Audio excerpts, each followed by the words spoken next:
السلام علیکم۔ کیا آپ نے کبھی سنا ہے کہ اس دنیا کے سب سے سچے اور پاک انسان ہمارے پیارے نبی حضرت محمد صلی اللہ تعالی علیہ وسلم پر کبھی کالا جادو کیا گیا تھا؟ جی ہاں، یہ کوئی افسانہ نہیں بلکہ ایک حقیقت ہے، اور اس کی تصدیق قرآن اور صحیح حدیث سے ہوتی ہے۔ ایک دور ایسا آیا جب رسول اللہ صلی اللہ تعالی علیہ وسلم کو عجیب اور غریب محسوس ہونے لگا۔ آپ کو لگنے لگا کہ کوئی کام کر لیا، لیکن دراصل کوئی کام کیا ہی نہیں تھا۔ کبھی یوں لگتا کہ آپ نے کسی سے ملاقات کی ہے، لیکن حقیقت میں ایسا کچھ نہیں ہوا ہوتا۔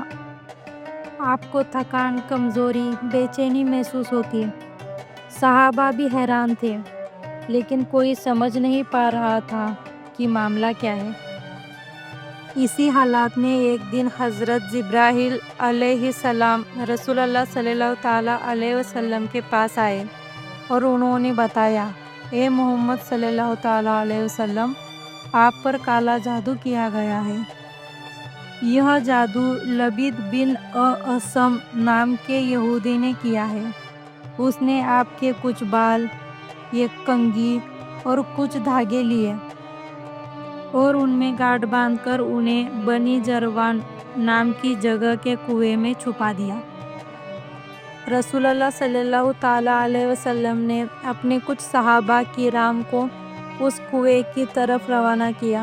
جب صحابہ اس کنویں پر پہنچے تو انہوں نے دیکھا کنگھی کے ساتھ بال پھنسے ہوئے تھے، دھاگوں میں گاٹھی لگی تھی اور جادو کی چیزیں کپڑے میں لپیٹی ہوئی تھی۔ بالکل وہی چیزیں تھیں جو جبرائیل علیہ السلام نے بتائی تھی۔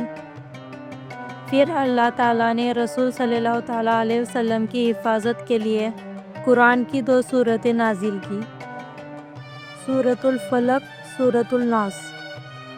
رسول صلی اللہ تعالی علیہ وسلم نے ان دونوں سوروں کی 11 آیتیں پڑھی۔ ہر آیت پڑھتے ہی ایک گاٹھی کھلتی گئی۔